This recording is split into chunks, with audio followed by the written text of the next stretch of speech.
சட்ட ஒழுங்கு கேட்க வேண்டியதே இல்லை, மிக மோசமா இருக்குது. இப்ப கூட நான் வரும்போது பார்த்தேன், திமுக மேடையில் ஒரு எம்பி எம்எல்ஏ சண்டை போட்டுக்கிறாங்க. வலைதளத்தில் காட்டினாங்க. வரும்போது நான் வாகனத்தில் வரும்போது ஒரு எம்எல்ஏவும் எம்பியும் மேடையிலேயே சண்டை போட்டுக்கிறாங்க.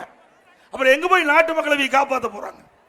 இன்றைக்கு தேர்ந்தெடுக்கப்பட்ட பிரதிநிதிகள், மாவட்ட ஆட்சித்தலைவர் இருக்காரு, காவல்துறை உயர் அதிகாரி இருக்காங்க, அந்த இடத்திலேயே மேடையிலேயே 2 பேரும் சண்டை போட்டுக்கிட்ட காட்சி இன்றைக்கு வலைதளத்தில் வருது.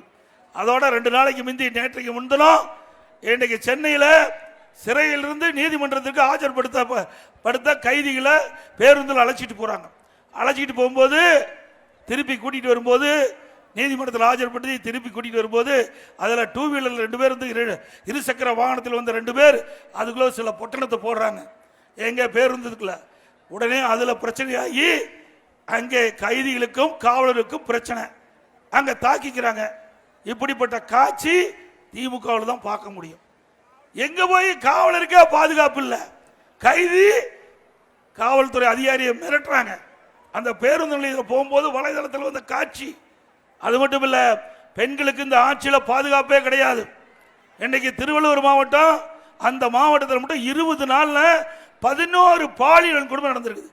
11 பாலியல் சீண்டல் நடந்திருக்குன்னு சொன்னா ஒரு மாவட்டத்தில் இப்படின்னா தமிழ்நாடு முழுவதும் நீங்க எண்ணி பாருங்க.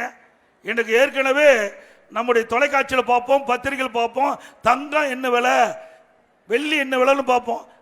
இப்போ கொலை நிலவரம் என்னன்னு தான் பார்த்துட்டு இருக்கிறோம். பத்திரிகை தொடர்ந்தா, செய்தி தொடர்ந்தா, கொலை எங்க நடக்குது, என்ன நிலவரம், அதைத்தான் இந்த ஆட்சியில் பார்க்கப்படுகிறது என்பதை நேரத்தில் குறிப்பிட்டு, சட்ட ஒழுங்கு அடியோடு சீரிட்டு விட்டது திராவிட முன்னேற்ற கழக ஆட்சியில். மக்களுக்கே பாதுகாப்பு இல்லை. ஏன்னா எல்லாம் கஞ்சா போத, கஞ்சா விற்பனை அதிகம் அமோகமா விற்குது.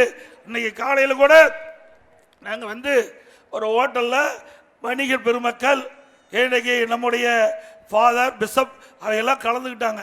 அவர்களே பேசினாங்க, எங்களுடைய பள்ளியில் மாணவர்கள்லாம் மிக மோசமான நிலைக்கு போயிட்டாங்க, இந்த கஞ்சாவை அதிகமாக பயன்படுத்துகிறாங்க, எப்படியாவது கட்டுப்படுத்தணும்னு சொன்னாங்க. நானும் அதான் சொன்னேன். சட்டமன்றத்தில் நான் பேசினேன். இந்த முதலமைச்சருக்கு காது கேட்டதோ இல்லையோ தெரியல, செவடங்காதில் சங்குதுற மாதிரி பல முறை சொல்லியாச்சு. 3 ஆண்டுகளாக பேசிக்கிட்டே இருக்கிறேன்.